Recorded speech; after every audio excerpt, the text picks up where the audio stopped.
G'day and welcome to the Off-Chain Podcast. Don here with you. Our guest today is Barry Plunkett, co-CEO of Cosmos Labs, the growth engine behind Cosmos.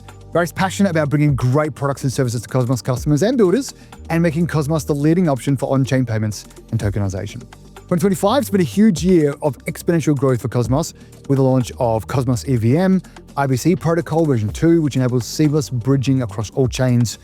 You don't understand how significant that is. We're going to dive into that today. We're really excited to discuss how bringing payments on-chain using the Cosmos stack, how they're enabling EVM interoperability, and the future of tokenization for Tier 1 finance. Huge show. Let's dive in.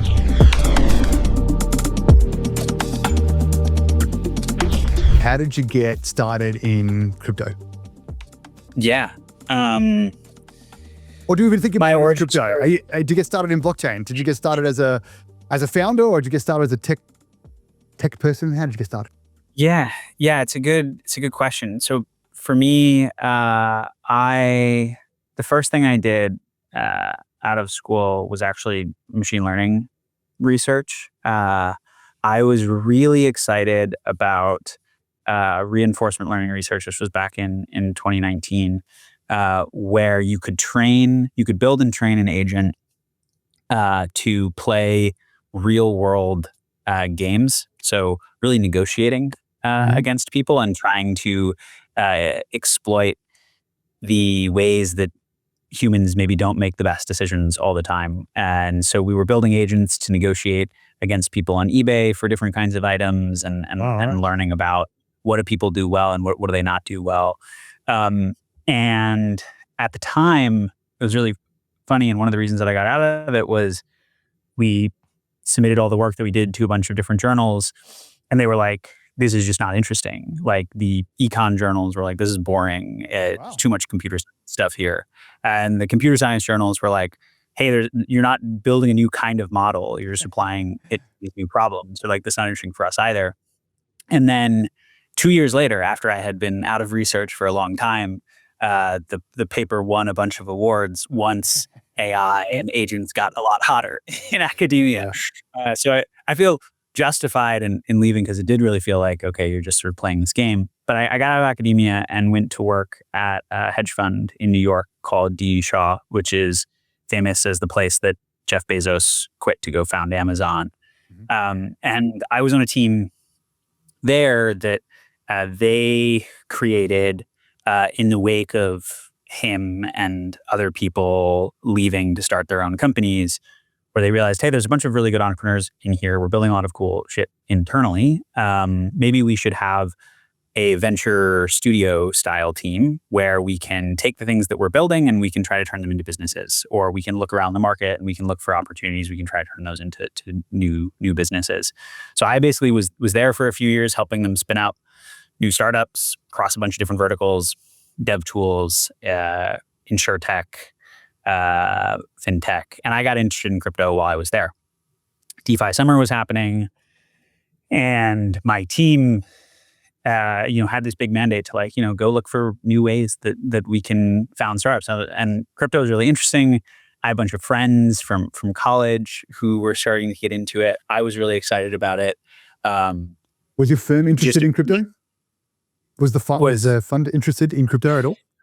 Yeah, well, so that is basically why I ended up leaving. They were, I think they're super smart, and they know, okay, there's a great way to make money here. But they, at the same time, felt like there was just so much legal and compliance gray area around Especially it. then. I mean, this was back in 2021, 2022, and then.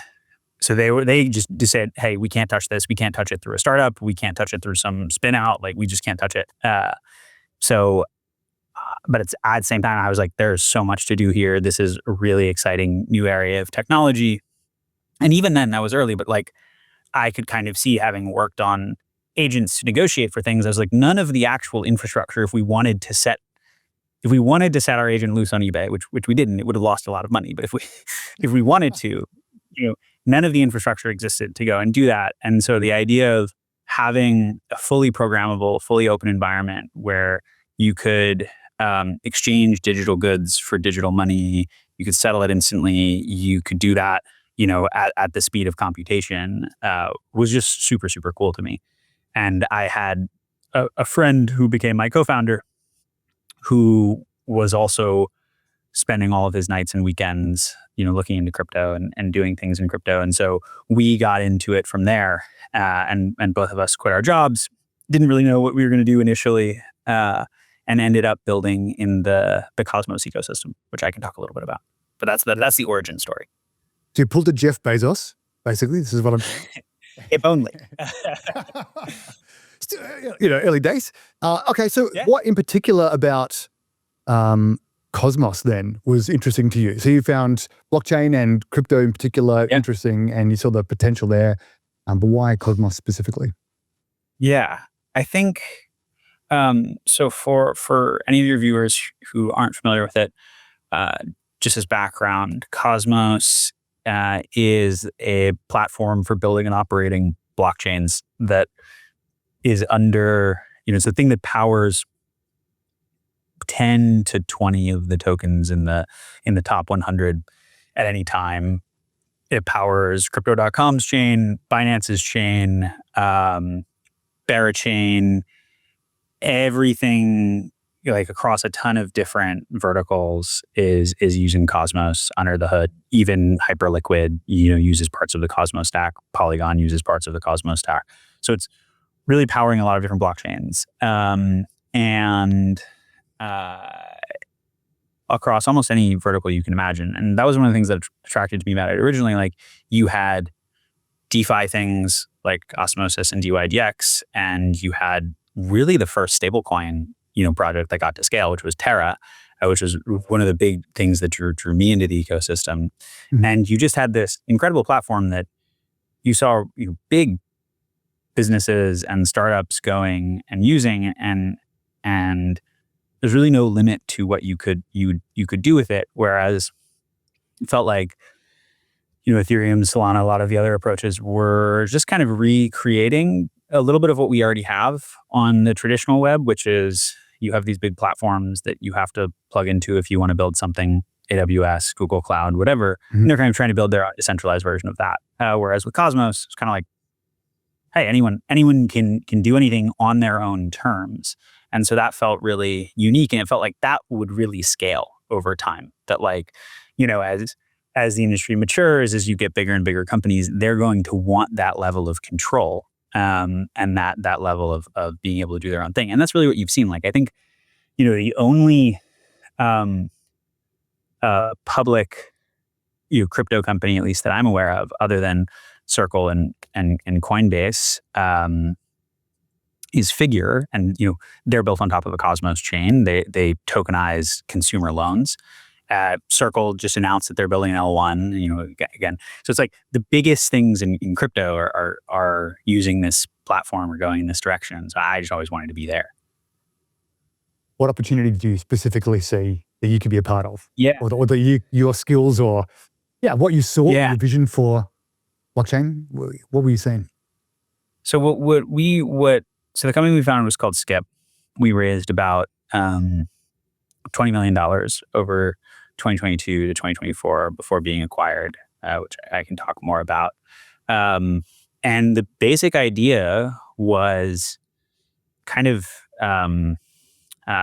simple. It was just, hey, we think this idea of building your own chain on top of Cosmos or something else, really, really powerful. It was really, really hard as well. There's a bunch of problems that comes with in terms of onboarding users, onboarding capital, dealing with, MEV and people attacking the chain and your users, and just like all this stuff that like you take for granted if you're building on a Solana or an Ethereum or a Base. And so we were building developer tools that basically just handled all of that messy stuff in the background for people. So it'd be really easy for them to get a new user using their chain, to make sure that they had a good, fast, performant experience onboarding, engaging with the chain, and a bunch of developer APIs around that. And we built that, sold that to a bunch of different Cosmos chains, got tens of thousands of transactions going through that system, billions of dollars of value going through that system, embedded into a lot of the different front ends of the folks who are building Cosmos chains. And I think really had success at kind of at like a product level and a bit at a commercial level as well, but kind of hit a wall after building that business for 2 years, just in terms of the scale of the ecosystem. To be honest, we had basically every team that was building a Cosmos chain or building a dApp on a Cosmos chain as a customer already, which was great. And we had some revenue from that, and I think we were making more money at the time than like most crypto companies ever make. But it was really clear, like, okay, there wasn't really a path from where we were to being, which was like, hey, we're maybe like a $50 or $100 million business, to a $1 billion or $10 billion business, like without completely reinventing ourselves. And that is a bit of what led us down the acquisition route. I mean, for many founders, and a lot of our listeners and viewers are founders or aspiring founders, for many, the goal is to build something that they love, scale with it, grow with it, and they do it forever. For many, it's to build something that has a particular opportunity or a USP, scale it up, and then exit. How have you found that process?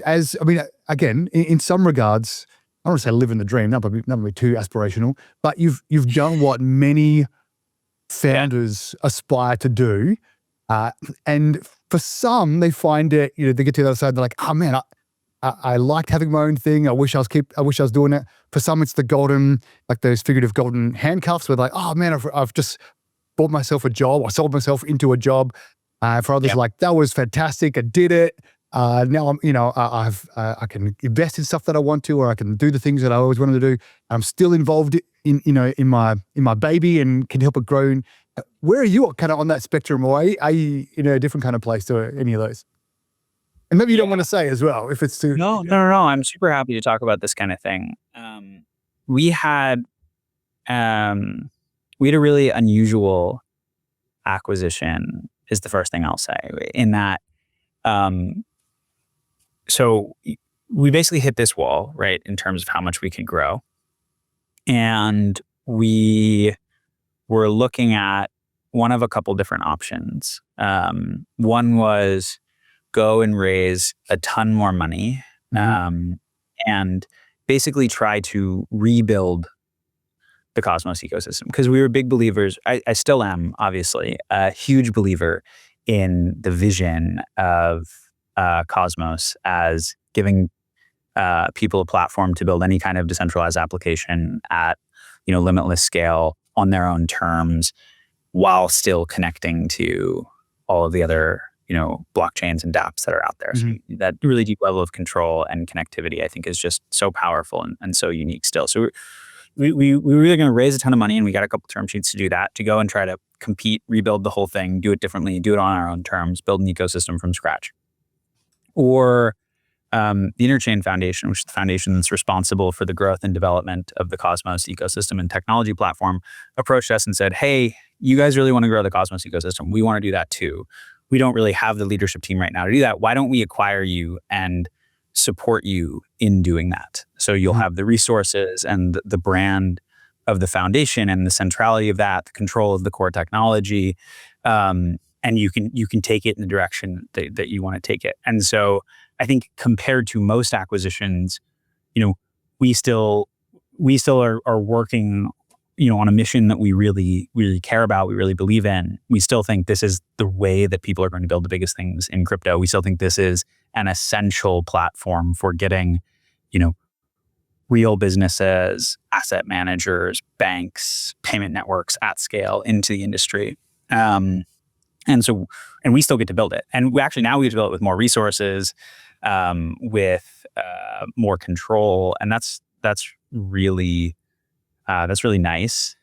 The one change is we have a board now that we didn't originally choose. So there's definitely been some loss of control, but we've gotten to stay on mission. I think a lot of founders, you don't get to do that, right? You get acquired, and then your thing becomes a small part of someone else's thing. And we didn't have to deal with that. So I think it's been really nice in that way. at the same time, it definitely was one of just like the most emotional and difficult experiences of my life. Just like having to go from it, like it is a huge loss of identity. Yeah.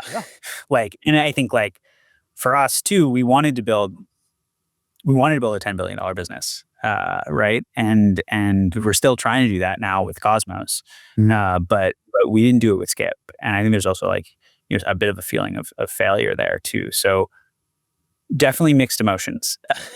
It's like not sleeping a lot for like 6 months, 3 months on either side of it of like, am I doing the right thing? Have I made a terrible mistake? Definitely a roller coaster of emotions. Yeah, man. Have you found, how's your mindset changed going from founder to now the C-suite? I guess C-suite before, C-suite still, but go from that founder, I built this, I made this to, now it's, I mean, in some regards, you have significantly scaled up to now kind of looking after the whole shebang, So has your mindset changed with that change, or have you had to bring that into your new role and to drive that forward? Yeah, I think one of the things. So the main thing that's the same, like I said, is the mission is the same. Basically, everything else has changed, and I think the biggest mindset shift that we've had to go through is how do you actually take something that already exists and completely remake it, like bring it into a new evolution, which is a pretty different thing than, hey, you're just totally starting from scratch, team that you choose, product that you choose, no tech debt, no brand debt, no existing customers.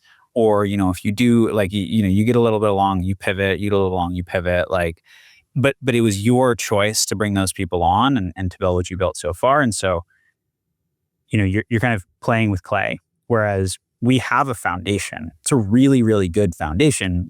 200 chains built on Cosmos, $70 billion secured by the ecosystem's technology platform.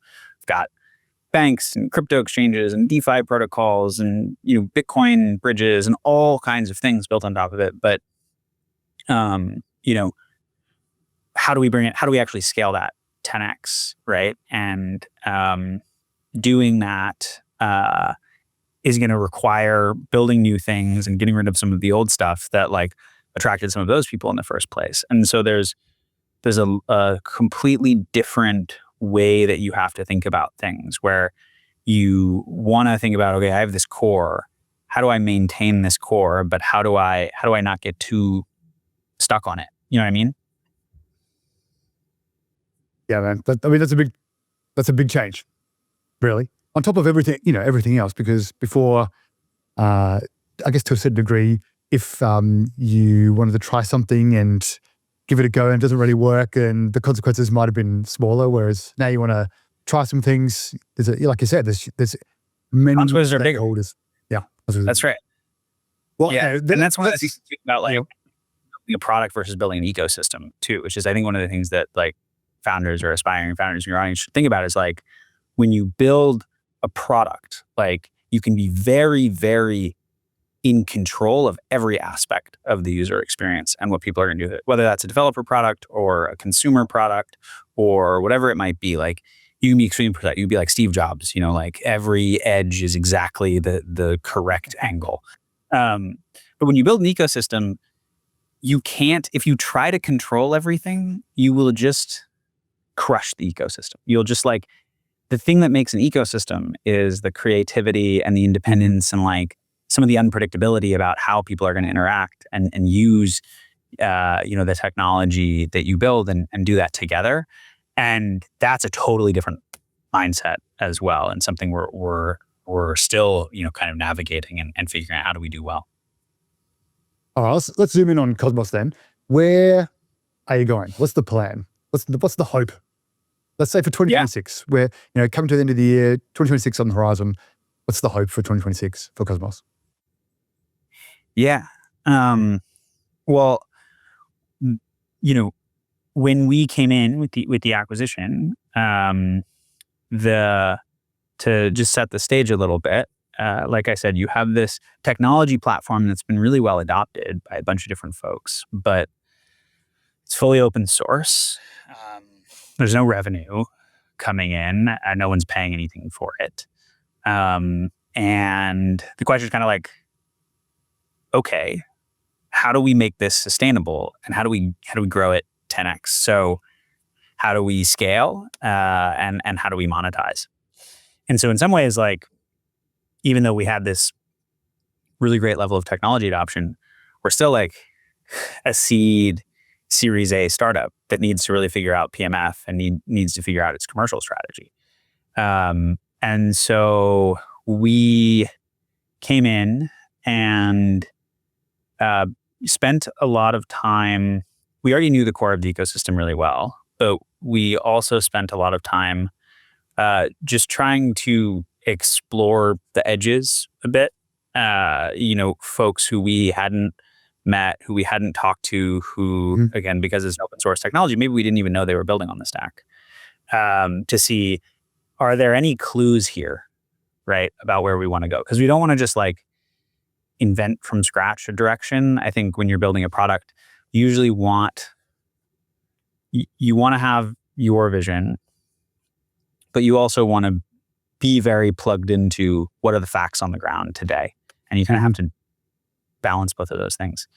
And what we found is,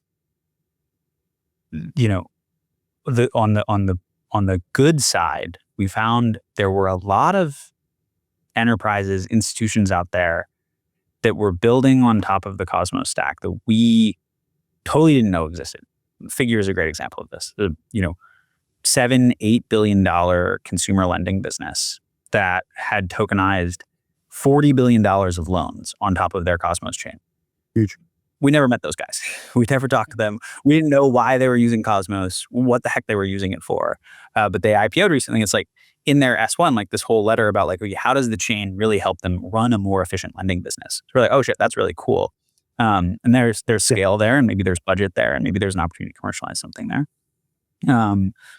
And we saw that with a few other like, interesting emerging verticals. We found, I can't speak to who, but we found a couple of top 10 global banks that have internal Cosmos chains that they're using to tokenize deposits. We found a number of different central banks that are running pilots of wholesale, central bank digital currencies that they're issuing off of Cosmos chains and connecting to one another. Honduras recently is advancing their pilot, for example. So we see a bunch of this, and it's just like on the edges though, and it had never really been focused on. But if you think about it, like it makes a lot of sense too, because the Cosmos platform is a platform for building your own chain, which is a really heavy thing to do, and so it kind of makes sense.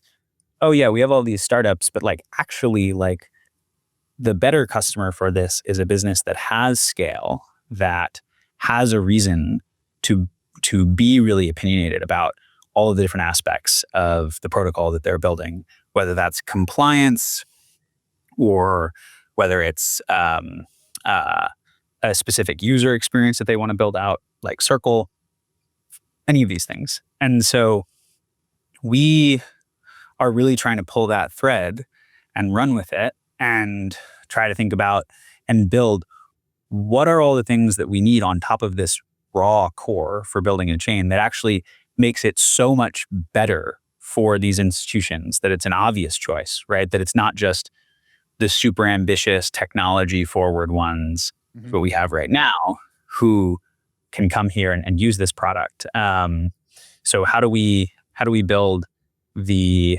out of the box custody solution on top of Cosmos? How do we build the out of the box tokenization solution so you don't need to have a whole blockchain team to do what Figure is doing, that kind of thing, and really going in this enterprise direction, because we found, all right, it's been happening. Nobody tried to make it happen, but it's in happening. And that's usually, in my experience, like where you kind of find the seeds of product market fit.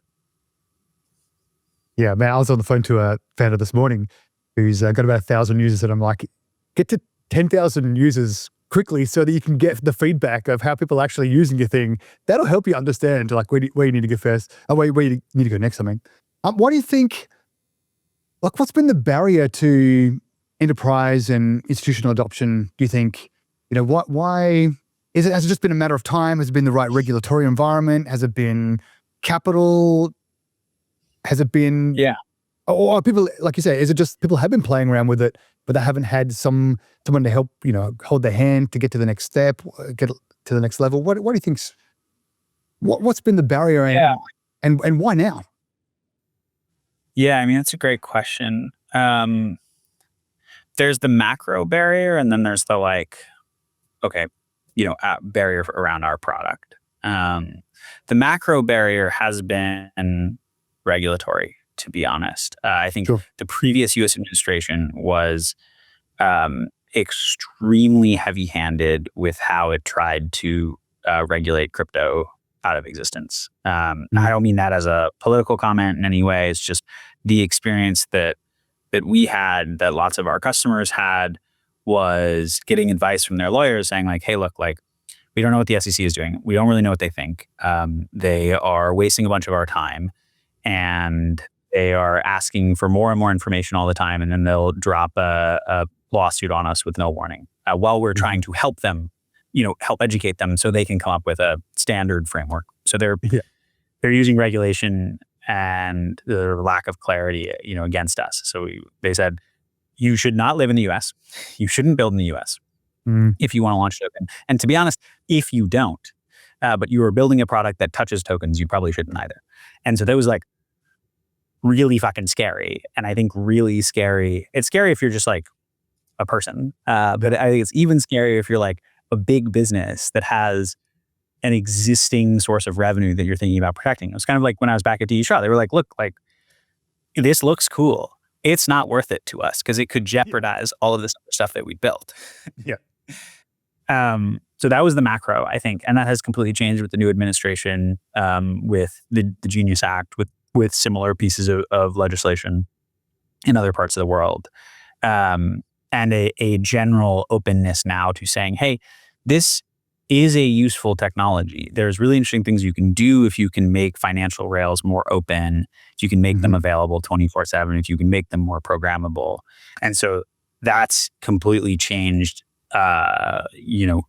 financial services businesses' attitudes from default no to default yes, because they know more than anyone how broken, a lot of the current infrastructure is. And then I think for the micro, like for us in particular, I think the challenge was that what we have right now really is a good technology platform, but it's not a product. Like, Wow. the vast majority of financial services businesses out there that really want to get into crypto in some way don't care about building a blockchain or not. They just don't think about that. What they're thinking about is, how do I enhance my product offering for my customers right now? Like, how do I help them custody digital assets? How do I help them trade digital assets? How do I help them receive and send stable coins to pay for things? Like, how do I do this? That's like what I need to do tomorrow. And you can do all of that and so much more with the Cosmos platform. Like, it's actually really what a blockchain is. It's just kind of a custody system, right? Like, all of these capabilities exist, but they're not packaged up well. They're not put behind nice APIs with nice documentation. Say, okay, you want it for custody, here's what you do. You want to tokenize something, here's what you do. You want to do both of those things even better, because we're a platform. We're not just like, a set of APIs. Here's what you do. Like, that just didn't exist. Nobody had built that. And that's really what we're trying to build is the packaging and the product layer around it now. So we're not going out there trying to convince, regional banks to launch blockchains. We're just using that as the technology that allows them to add stable coins to their accounts and to custody digital assets themselves instead of relying on a third party. Like those kinds of things, which are the things they care about. And that layer was just like not there. Yeah, and that's very interesting because you mentioned product market fit a couple of times, and then you said, but we didn't have a product. We were a platform. And so I think, oh man, yeah, how do you find product market fit without a product? That's a very interesting kind of conundrum to be in because you have an offering, you have a thing, but you're right, it's not really a solution. It's the potential of a solution. That's interesting. Yeah, I mean, I've thought about this a lot. Like, I don't, because sometimes people are like, oh no, you don't need to do that. Like look at AWS. They're like, well, AWS, they don't tell you what to do with the database or tell you what to do with the computer, the GPUs that you can rent from them. It should you do whatever you want with them. It's this very, very unopinionated, very neutral development layer, and like that. And some of them like, yeah, okay, well, like so you build it maybe, and they will come. And I think crypto has taken that attitude for a super long time.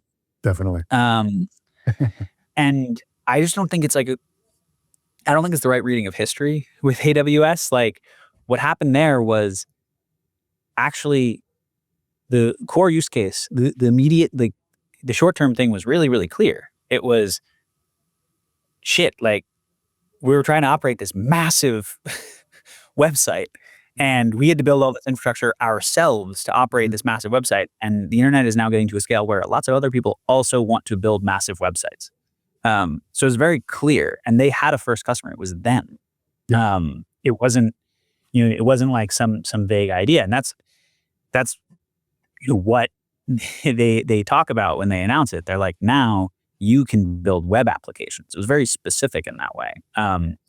And there was already a lot of clear demand for that. And so the way I think about it is like, we see what those things are, right? We know what the clear needs in crypto are. They're around stablecoin payments. They're around tokenization of real world assets for automating back office work and this kind of thing. They're around just holding and buying, Bitcoin, to be honest. And so we have these simple things that we know people want to do. And so I think we really need to package it up and make it ready for those things. That's kind of how I think about it. But it has been challenging, and sometimes it's I wonder like, oh well, maybe if we just make it more performant or this kind of thing, which is a lot of what people do. But I think that's kind of like a cop out, personally. Yeah, right. What are you thinking about the people who say, or who maybe those institutions or enterprises who are very keen, or they see the potential, or they even look at the kinds of products, or even their friends and their competitors who are starting to even use Cosmos, but they look at like Ethereum over the last couple of years and see the massive bottlenecks maybe and go, they can't handle our transaction volume, or they'll look at a Solana and go, this looks really cool, but it goes down for half a day again. I really like Ethereum and Solana, right? So I'm not trying to have a crack at all. Yeah. I'm just trying to put my mind in the mindset of a potential enterprise customer.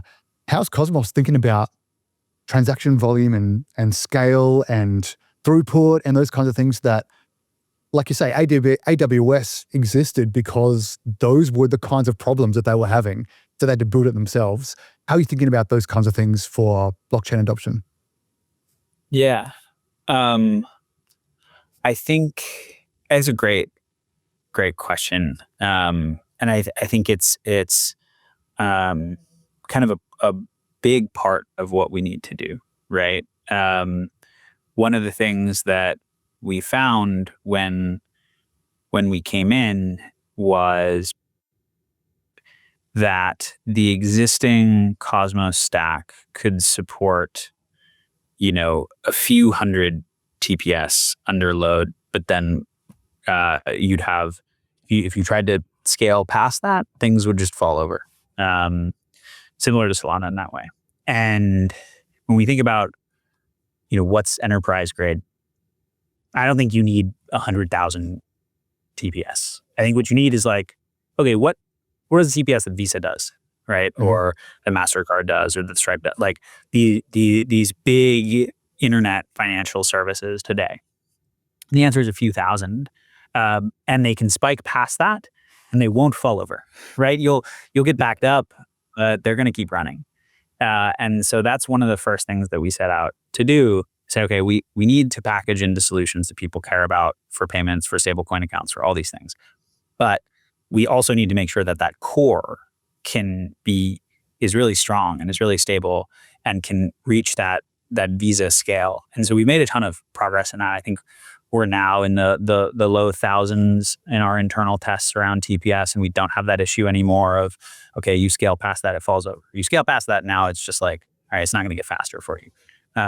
And so we really want to have that super stable foundation so that then we can go and we can build all these different, more solution-oriented offerings on top of that core. And one of the things that we think about in terms of, Ethereum and Solana and how we compare there is honestly, we don't want to compete with those systems, right? They're like, if you think about it, like, what might somebody want out of a public blockchain? Well, maybe you want a ton of liquidity, and really strong decentralization guarantees, like a really strong settlement layer. And Ethereum has that for you. It's got hundreds of millions of dollars of stablecoins, billions of dollars of stablecoins issued there, billions of dollars of other assets. Like, it does a pretty good job of those things. And or maybe you want something super performant, maybe not the same settlement guarantees, but like is really good for transacting. So either like holding things or transacting. And Solana has that, right? And so we don't want to try to compete in that world of public blockchains. What we want to do is complement them, right? Like, we think there's going to be a lot of cases where you want to settle transactions to one of those places or the other. You want to issue an asset to one of those places or the other. And our view is the Cosmos platform can be a really simple, powerful way where you do that, because you can have your own private chain. But it can still verify proofs from other chains, can still custody assets on other chains over IBC, can allow you to issue assets on other chains. And so you can plug into Solana, you can plug into Ethereum, you can receive deposits from there, you can withdraw tokens to there. And we want that. Like, we think that public versus private thing is really complementary. And we want to be the dominant solution for folks who maybe want a private chain or maybe want a consortium approach or something in the middle. And so we try to work with the Ethereum Foundation, the Solana Foundation, honestly, as much as we can. Yeah. You mentioned IBC. Talk about version 2, Eureka. What's the purpose? What kind of potential does that unlock? How does that help these kind of the enterprise and future customers that we're thinking about? How does that help them? Yeah, I mean, without getting into the technical details too much, IBC is the interoperability protocol that is a part of the Cosmos stack. You think of it like layer 0 or Axelar, with the main difference being that it's fully open source. There's no token that gates it or that we charge fees in. It's really like TCP IP in that way. You don't pay a toll to some middleman to go from one website to another or like load another link. And we think that if we're going to live in this world where anyone can run their own blockchain because they want privacy or they want compliance or whatever, the rails that connect blockchains have to be open and free, which is why we build IBC, is to really make that connective tissue open and free in the same way that the internet's is. So we're sort of like competing with layer 0 and XLR, but we're not really trying to make money there. we're trying to make sure that there's a publicly available public good there. So IBC v1 was really good at connecting two different Cosmos chains together. and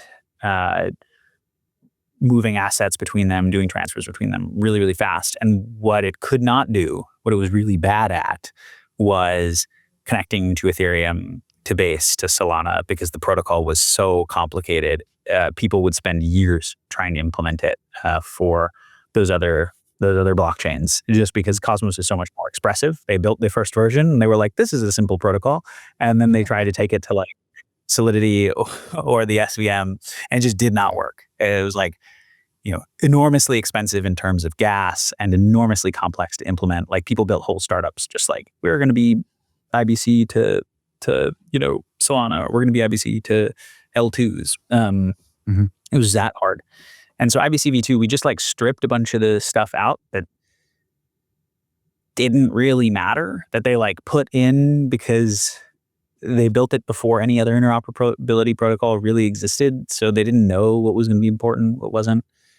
So we stripped a bunch of that stuff out so that we could connect to all of these other blockchains. Because really, like, somebody builds a Cosmos chain, they don't want to connect to other Cosmos chains. They want to connect everywhere. And so that's what we wanted to let them do. And that's especially true for institutions, right? Like, they want to issue their assets on the chains that have the most DeFi activity, which is Ethereum and Solana, and they want to be able to receive stablecoin deposits and do stablecoin payments on those chains. So we have to be able to connect to those chains to have a good product for them.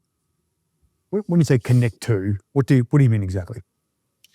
Yeah. So IBC is a general message passing protocol. So in theory, you can use your Cosmos chain to do anything in a secure way without having a middleman on Ethereum or Solana. So when I say connect to, I mean send or receive messages from those places. In practice, most of what people use that for is one of two things. One is withdrawing and depositing stablecoins from accounts or applications or assets. So you have maybe USDC on Ethereum. There is a bank that has a stablecoin account system that's implemented with Cosmos. They would send it to a particular account on Ethereum, and that would send a message over IBC to tell the bank's backend Cosmos chain, hey, mint this person some of the tokenized deposit that we have for them. So it's used for sort of sending and receiving stablecoins and doing payments cross chain. And then the second big thing is asset tokenization. So basically the opposite of this is I am an asset manager or bank or whatever, or I'm Figure, and I've tokenized some kind of real world asset on my blockchain, but I want that to be in a DeFi protocol in Ethereum or Solana. IBC lets me send messages and mint that asset on those other chains. You could build a lot more complex things like that than that, but that's really what we see people wanting to do today. Sounds like, again, for me, I think back to maybe not 16, 17, but maybe 2020, 2021, DeFi summer, like I mentioned earlier.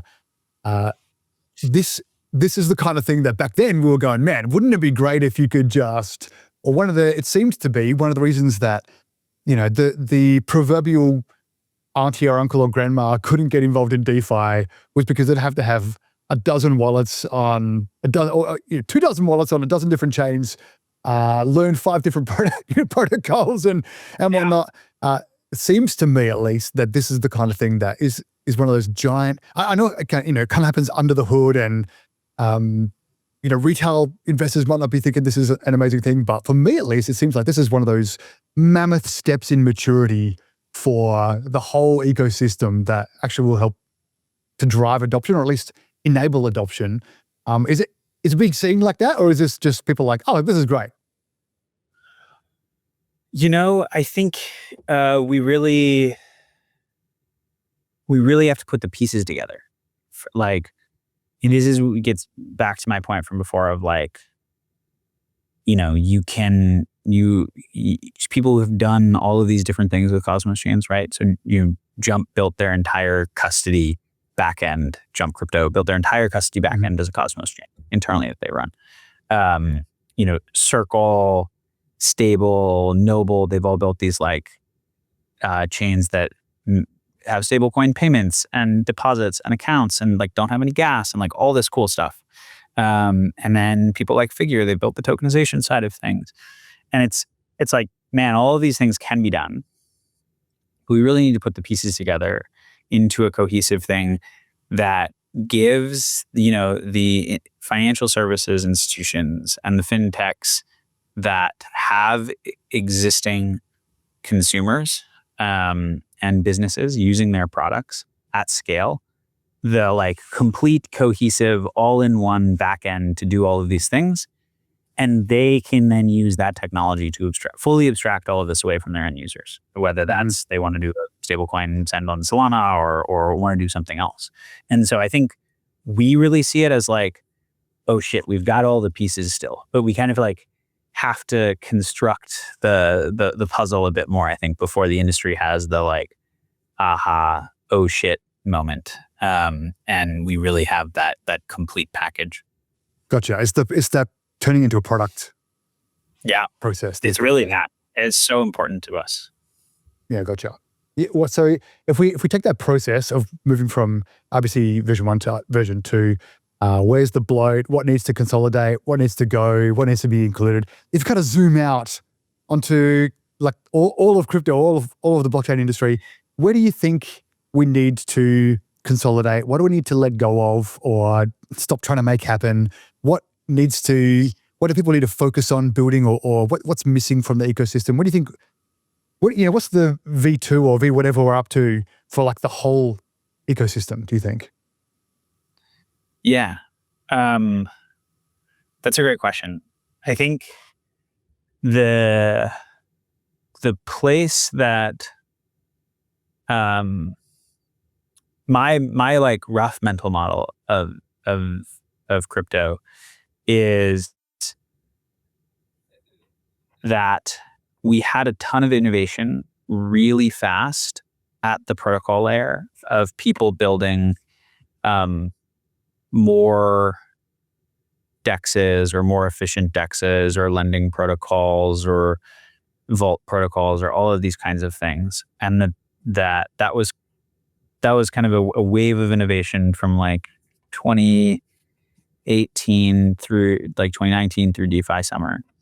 And then from kind of 2022 to 2024, I think the industry was really focused on sort of consumer, like trying to get consumer adoption. And I think, and finding the fastest paths towards that.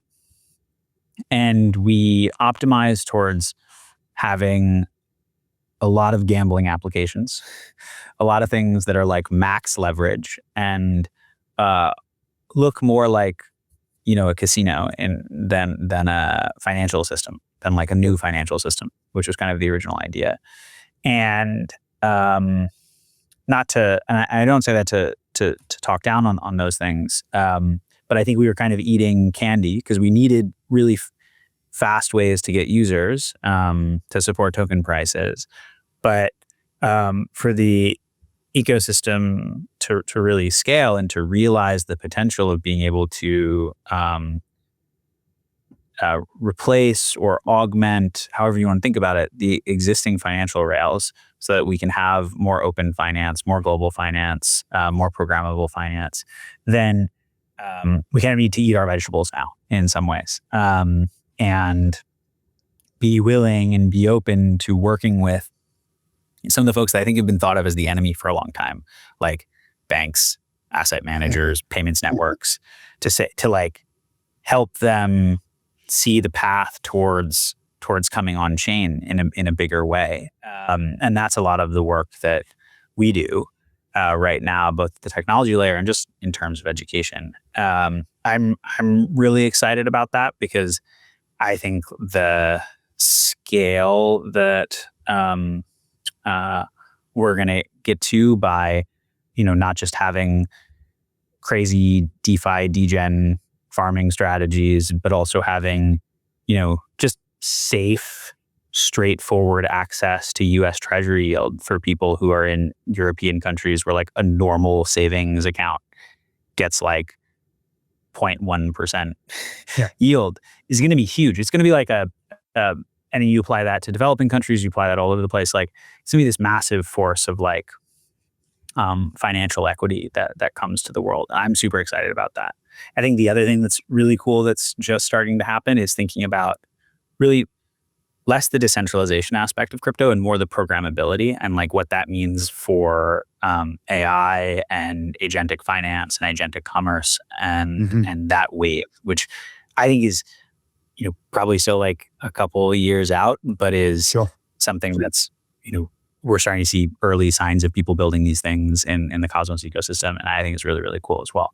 So that's where I see things going. It's kind of like I think crypto is putting on a suit and tie right now to reach that scale, and then I think starting to innovate more at the distribution layer.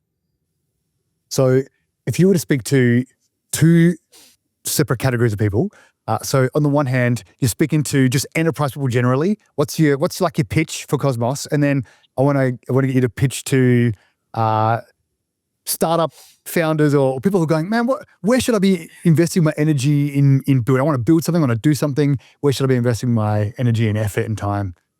Let's go for enterprise first. Yeah. I mean, the way we pitch to enterprises now is you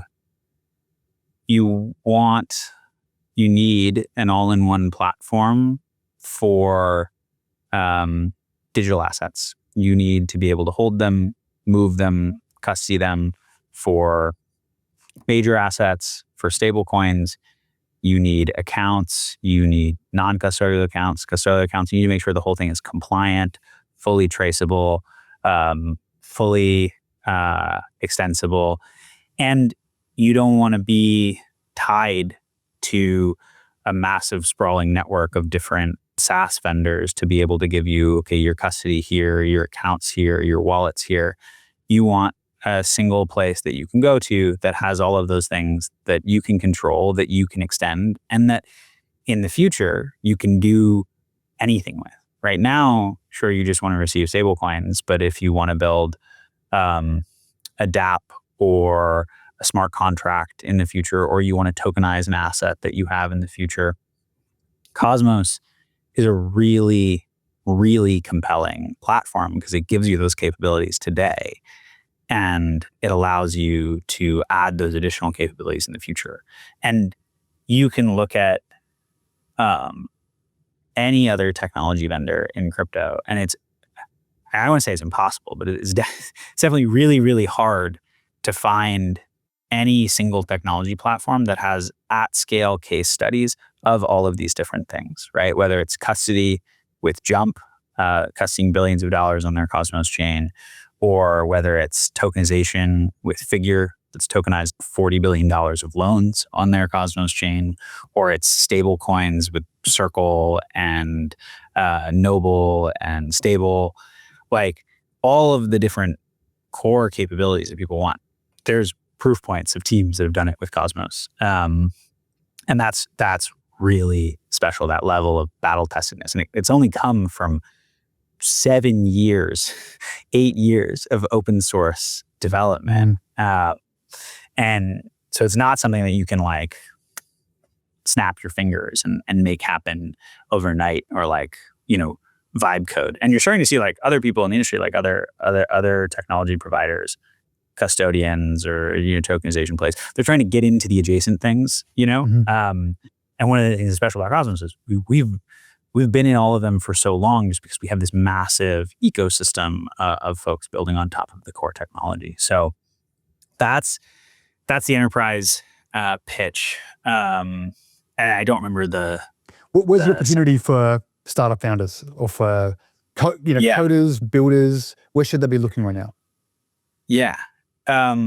We think that there are a ton of areas, a ton of markets where it doesn't matter how much I pitch, an asset manager or a lender or whatever, they're not going to buy it, right? That those markets, they're going to be like, you know what, tokenization is not interesting to me. So those markets are going to be wide open for founders. I think Figure is a great example here. I keep coming back to it, but like when they got started, Mike Cagney, who was the founder of SoFi and founder of of Figure, he was going around to a bunch of banks being like, hey, I think you guys should tokenize your loans because then we're going to be able to build this like incredible, highly liquid, fully transparent market that's going to be good for you. It's going to be good for securitizers. It's going to be good for your lenders and your borrowers. And they're like, yeah, that makes sense. But like, we want to be like the 10th or the 20th bank to do that. And I think that's going to be true across a ton of different industries. I don't know exactly what all of those markets are right now. I think, we've had a bunch of folks talk to us about tokenizing lending of, other kinds of loans. We've had folks talk to us about tokenizing invoices and like invoice factoring and financing, about, real estate. I think a lot of those are just like they're going to be maybe not winner take all markets, but there's going to be a few really big winners. And then they're going to prove the value prop that you can offer the asset at larger scale for lower cost with better margins in the same way that Figure did. Then they're going to start selling that platform to other people. And so I think that that's like a very real opportunity. There's a lot of tokenization plays out there that now they're like kind of trying to do everything. They're trying to be like, we're the, platform for tokenize anything. But I think it's really going to be market by market. It's going to be won by startups. Yeah, gotcha. All right, last question we ask all of our guests is, what's your most, not necessarily controversial, but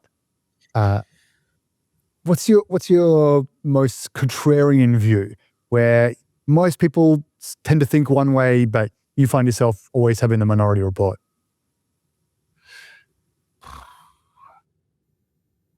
I don't know if this is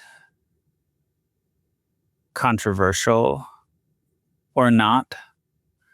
But one of the things that like, I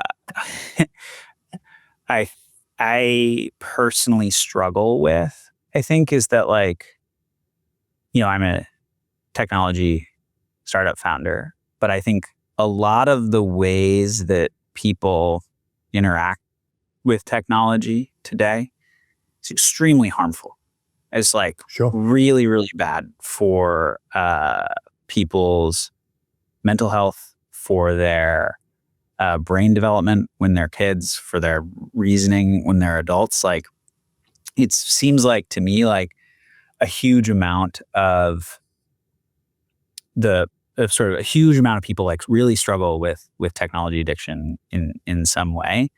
And I think, the thing that I'm most excited for about like the AI and crypto moment that we're in is that, if you're able to automate, enough work, right, and you're able to give people back enough of their time, then we're not going to have to spend all of our time in technology for work, and that's going to allow us to like really spend more just like human time with the other people around us. And so I'm really excited about kind of that potential to like kind of like liberate people from the technology relationships that we have today. I don't know if that's controversial or not, but it's definitely something that I struggle with as somebody building in the industry. Yeah, man. I hope that's true. I look back and you see, even like way before my time, even cartoons like the Jetsons, where the thinking was, technology is going to be amazing. It's going to do all the housework and free us up to do all the meaningful creative stuff. Seems like AI is doing a lot more of the creative stuff, and we're doing a lot less of that, or relying a lot more on it. So, but my hope is that your vision for our technological future is is true. That we're actually... Yeah, it's like, do we end up in a citizen? We end up in Wally, like Yeah, exactly. Yeah, man. That's right. and it's like, it feels like we're living in both right now, which is really fucking weird. Yeah. It's a cool time to be alive, though. Very cool time to be alive. Well, man, it's amazing. Amazing time to be alive. If someone wants to hear more from you personally or find more about Cosmos, where can they find you online? Yeah, so Cosmos is cosmoslabs.io. And we have an email list there, and you can sign up for a chat with us. And we're also hiring for anyone who is interested in joining us. And for me personally, I'm at BPIV400 on Twitter or X. Nice one. We'll check those in the show notes. I really appreciate your time today and your perspective and just kind of opening our eyes to what Cosmos is doing and some of the potential in blockchain generally. Really awesome to see, and all the best with 2026. Yeah. Thanks, Don. Really appreciate it, man. Thank you for joining us today. We hope you enjoyed this episode of Off-Chain. We love bringing you great guests like Barry and hope we've inspired you to learn more about Web3, about technology, about the future, and how you might be a part of building it.